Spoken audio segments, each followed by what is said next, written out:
Hello everyone, this is Mr. Rivera again with another video. Welcome to my YouTube channel. This video is going to be about the PPR practice exam part 1. It's going to contain competency 1 and part of competency 2. I want to do this in a series of uh, many parts to be able to focus on each one individually and explain why each question is correct or which one is wrong. Um, Basically, I took this practice exam and I got a 98, I think one of the highest in the state. I only got one question wrong. So on this video, we're gonna focus on competency 1 and 2, and hopefully, if this video gets positive feedback, I'll keep going with competency 3 and 4. So let's go ahead and get started with PPR practice exam. So number 1 says, Ms. McCaffrey, a health teacher, is discussing the typical sequence of physical development and adolescence with her middle school students. She's aware that the timing and rate at which puberty occurs vary widely. These differences mean that some of Ms. McCaffrey's students may be completely mature, while the others have not begun puberty. Ms. McCaffrey is likely to be aware that late maturing boys, is it A, have less self-confidence than early maturers, B, get along better with their families than early matures, C, are treated as older than their age by adults, or D, are better coordinated than early matures. Which one do you think it is? The correct answer for number 1 is A. Have less self-confidence than early matures. Option A is correct because the noticeable difference in body size and physical ability of early maturing boys cause late maturing boys to suffer socially induced inferiority and are often treated younger than their age by adults. Late maturing boys develop negative self-perceptions and self-confidence. Option B is incorrect because late maturing boys develop negative self-perceptions and self-concepts and are more likely to have conflicts with their parents. Option C is incorrect because the noticeable difference in body size and physical ability of early maturing boys cause late maturing boys to suffer socially induced inferiority and often treated younger than their age by adults. Option D is incorrect because early maturing boys are large for their age and better coordinated than late maturing boys. So the correct answer for number 1 is A. Let's go to number 2. So again, this practice exam is based on the PPR exam. Basically, there's 13 competencies on the PPR exam. So today we're going to go over 1 and 2. Everybody that's going to become a teacher or a student teacher has to take this PPR exam. It's the same for E3 to 12 for all of them.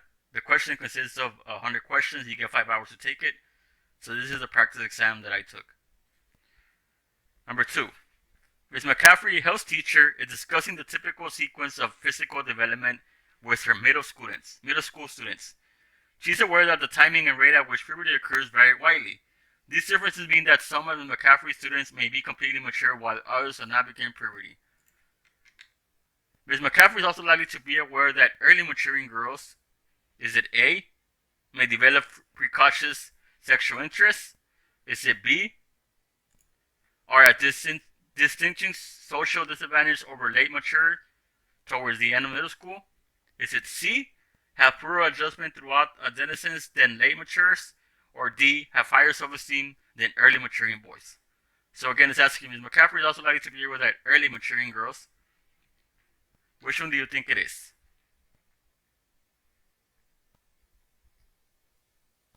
The correct answer for number 2 is A. Early maturing girls may develop precocious sexual interests. Option A is correct because, like I said, early maturing girls often result in precocious sexual interests. Early maturation often requires precocious sexual interests. Option B is incorrect because by the time a girl is in middle school, she no longer feels self-conscious about her mature appearance. Option C is incorrect because the most negative impact of puberty in girls take place when it occurs in elementary school. By the time a girl is in middle school, she no longer feels self-conscious about her mature appearance again. And option D is incorrect because researchers have noted that early maturing girls score lower on measures of self-esteem than early maturing males do. So the correct answer for number 2 is A. May develop precocious sexual interest. How did he do on that one? Let's go to number 3. Let me zoom it out a little bit.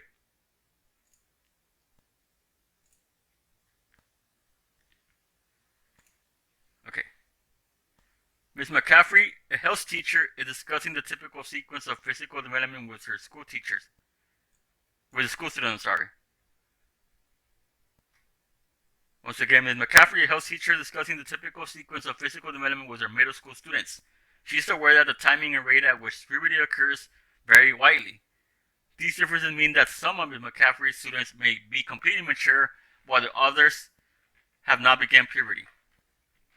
It's the same question as the other one, but just a different, same statement, but a different question. When Ms. McCaffrey sends 3-week progress reports home, 1/3 of the students are failing. She wonders if its psychological needs may be playing a role in her students' lack of academic achievement. Which of the following best describes the role of psychological needs in students' academic performance? Is it A, psychological needs have no relationship to academic performance? Is it B, a student with unmet psychological needs may show little interest in academic performance? Is it C, those with unmet psychological needs should be referred to a physician? Or is it D, students with unmet psychological needs are likely to avoid failure in relationships with others? Which one do you think it is? The correct answer for number 3 is B. A student with unmet psychological needs may show little interest in academic performance. Option A is incorrect because according to Maslow, students' most basic needs, psychological needs to have hunger, thirst satisfied, to help sleep needs met, to be adequately warm, and so forth, must be met before students can perform school tests. Otherwise, they will be preoccupied with their survival and the physical suffering and will not be able to be attentive in class. So there's a psychological between the academic performance and the psychological needs. There is a relationship between them. Number 2, option B is correct because a student with unmet psychological needs is likely to have little psychological energy to put into learning. Option C is incorrect because some of psychological needs can be met through school programs such as those established under Title I that serve economically underprivileged children. Option D is incorrect because psychological needs relate to food or shelter. The need to develop social relationship relates to the belongingness and love hierarchy level according to Maslow. So the correct answer for number 3 is B. Let's go to number 4.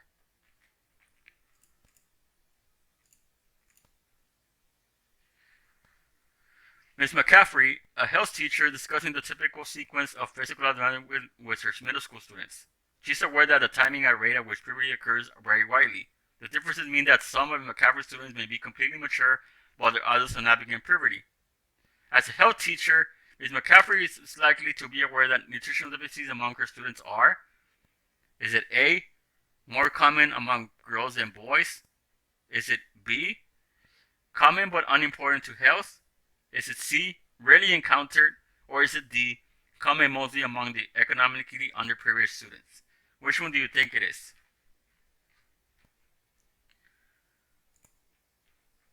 The correct answer for number 4 is A, most common among girls and boys. Option A is correct because most studies of nutrition during adolescence show that adolescent girls have nutritional deficiencies more than boys, mainly because girls eat less and diet more. Also, the fear of gaining weight may lead to overly restrictive eating habits, and some teens resort to self-induced vomiting or laxative using to control weight. Option B is incorrect because nutritional health during adolescence is important for supporting growing body and for preventing future health problems. The physical changes of adolescence have a direct influence on a person's nutritional needs. Adolescents need additional calories, protein, calcium, and iron.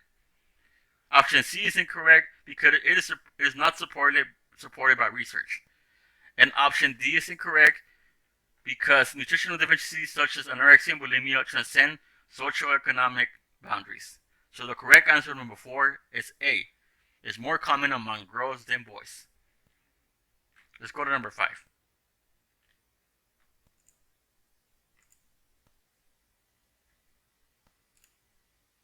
Number 5. Mr. Lara, the orchestra director at the high school, is taking students to a neighboring state to play in a competition. Again, he reminds the students that the same classroom rules applied during the trip. Students are not allowed to wear any type of hats or bandanas, and all tattoos must be covered. A parent approaches the director wanting to know why he has these rules. Mr. Ladder explained that to the parent that is it A, he wants to prevent students from losing their belongings during the trip, and he does not want to glorify tattoos because they can cause hepatitis C? Is it B, experience teaching has taught him that if students can follow rules in the classroom, they should be able to follow rules outside in society? Is it C, risky behaviors such as gang involvement affect learning, and these rules prevent many gang-related symbols, such as hats, tattoos, and bandanas from being evident among his students? Or is it D, students get focused on all these items and tend not to pay attention to instruction? Which one do you think it is? The correct answer for number 5 is C. Option C is correct because peer groups provide a social niche and help students develop a sense of belonging, support, and protection. Although peer groups are often beneficial to high school experiences, they can negatively impact social development and learning. The desire to gain acceptance in certain social groups allow peer pressure to play a large group in determining actions and behavior, which is common concern pertaining to drug and alcohol use, gangs, and as well as sexual activity and other risky behaviors. Option A is incorrect because although this may be true, it is not a valid reason for a teacher to have these rules. Option B is incorrect because although it makes sense, it is still not a valid reason for the teacher to have these rules again.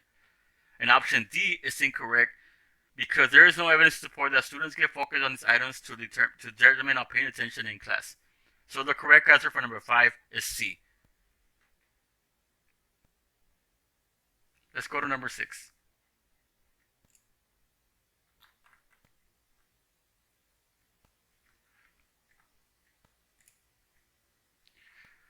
Number 6. Middle level schools are structured to address the characteristic needs of young adolescents.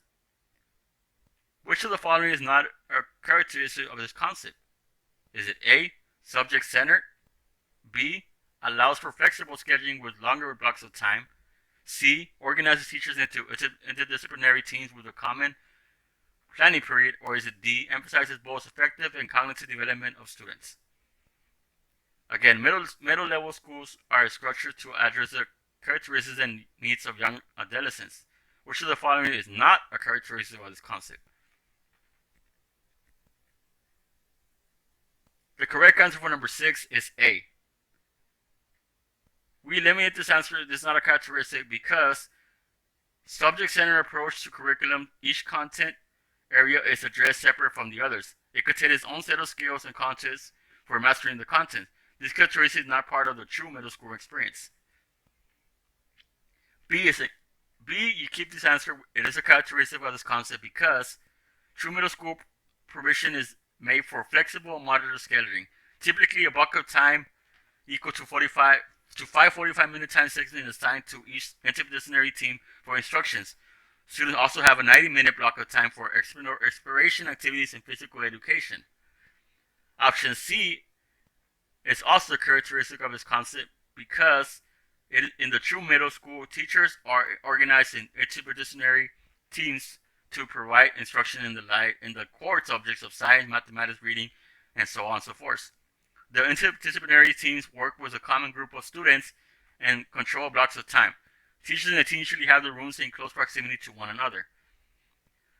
Option D is also a characteristic of this concept because in the true middle school experience, school emphasizes both effective development of students and cognitive development of students. Affective deals with feelings and emotions, and cognitive deals with mental skills or knowledge. So the correct answer for number 6 is A. Subject-centered is not a characteristic of this concept. Let's go to number 7. A third grade teacher will be correct in having great concern over which of the following students? Is it A? Miguel reacts poorly when teachers or peers often offer any criticism of him. B. Juan separates himself from the group and is not interested in spending time with others. Is it C? Martha is very outspoken and spends a lot of time talking in class to the detriment of her schoolwork. Is it D? Or is it D?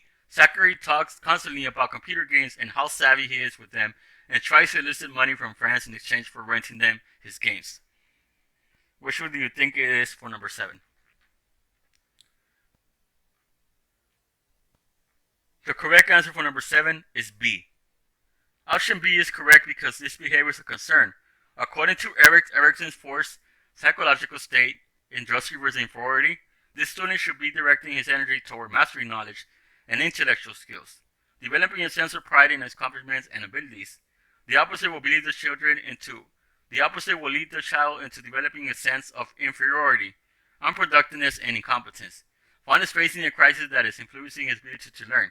He's probably significantly underachieving, doing minimal work, and scoring low on tests. He needs to feel supported by his teacher and parents alike to become confident again. Option A is incorrect because this social behavior is expected from students at this age group. Students at this stage of social development are often very sensitive to the criticism of peers and adults. Option C is incorrect because this social behavior is expected from students at this age group again. Arguing frequently and enjoying talking in class are social development characteristics of students at this age group, which is the elementary school years. Option D is incorrect because children in this age group develop a sense of industry rather than inferiority. This aspect of personality is explained as the fourth stage of Erik Erikson's theory of psychological development, which extends to the approximate age of 11. According to Erik Erikson, during this school years, children begin to develop a sense of pride in their accomplishments and abilities. So the correct answer for number 7 is B. Juan separates himself from the group and is not interested in spending time with others. Let's go to number 8.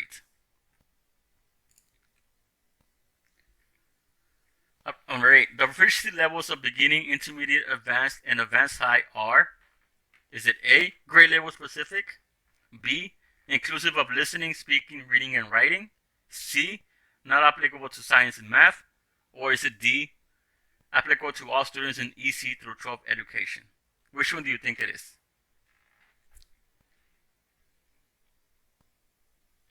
The correct answer for number 8 is B, inclusive of listening, speaking, reading, and writing. Option B is correct because ELLs may exhibit different proficiency levels within the language domains of listening, speaking, reading, and writing. Option A is incorrect because the descriptors are not based in grade levels. The Delpa's proficiency level descriptors categorize English language learners into beginning, intermediate, advanced, and advanced high levels by the progression of second language acquisition. Option C is incorrect because the proficiency standards do apply to the content areas. The proficiency standards should be an integral part of each subject in the required curriculum. Option D is incorrect because these levels are language literacy levels which apply to students learning the English language words are not all EC to 12 students. The proficiency levels include listening, speaking, reading, and writing. So this does not include all EC to 12 education. So the correct answer number 8 is B, inclusive of listening, speaking, reading, and writing. Let's go to number 9.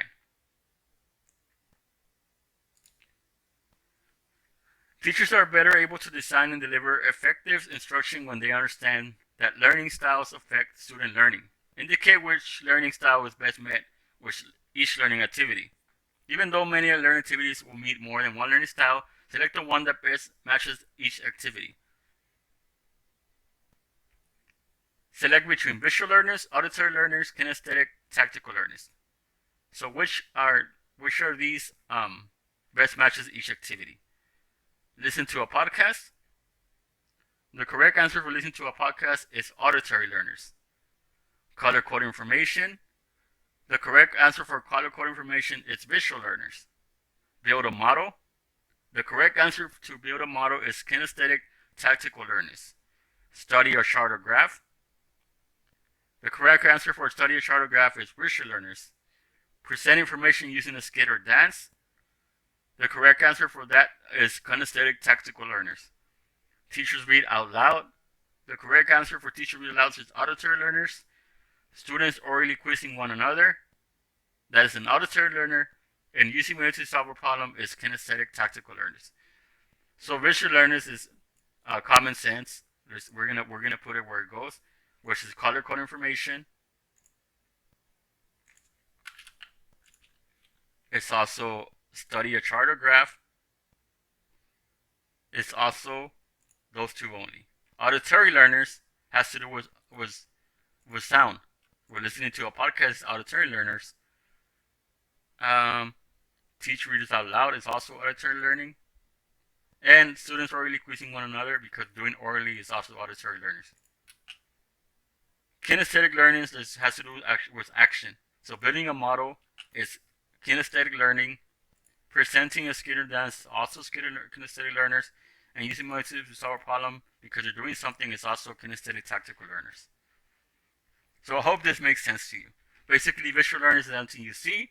Auditory learning is something you can hear, whether it be orally or through a podcast. And kinesthetic tactical learning is something you can do with a verb. Obviously, like using money to solve a problem. Let's go to number 10. Number 10. A teacher has a new student in the classroom who is reading at an intermediate level of proficiency. Intermediate level. The teacher listens to the student read in order to access reading ability and comprehension. Which of the following is most likely a true statement about the student? Is it A, the learner will have the ability to read and understand simple, high-frequency English using routine academic and social contexts? Is it B, the learner will have the ability to read and understand with second language acquisition support, grade appropriate English use in academic and social contexts? Is it C, the learner will have little or no ability to read and understand English used in academic and social contexts? Or is it D, the student will be retained to an advanced level of proficiency is achieved? Which one do you think it is for number 10?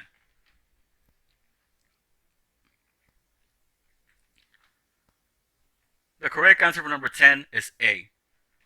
Option A is correct because it aligns with the intermediate proficiency level descriptor for reading listed in the chart below. A student performing at this level of proficiency will have the ability to read and understand simple, high-frequency English words used in a routine academic and social context. Option B is incorrect because it aligns with the advanced level descriptor for reading proficiency. Option C is incorrect because it aligns with the beginning level descriptor for reading proficiency. And option D is incorrect because because language proficiency indicators will not be used for promotion retention purposes. So the correct answer for number 10 is A. The learner will have the ability to read and understand simple high-frequency English used in routine academic and social contexts. Okay, so that's going to be it for part 1. I did competency 1 and some part of part 2. If you have any questions, you have my social media accounts here. You can direct message me through Discord or Twitter. You can tweet me with a question and a screenshot, and I usually respond real quick. Again, I'm a student teacher. If you haven't seen my introduction, I will link the description in the video. And this is just gonna be a practice exam that I got through the state of Texas, and everyone has to take this exam. So if you have any questions, feel free to contact me to this website right here, to this social media accounts right here. It helped me reach my goal by liking and subscribing to this channel. And also I would see that if you guys like this video, that means you guys want me to keep on going with this exam. Thank you, and we'll see you guys later.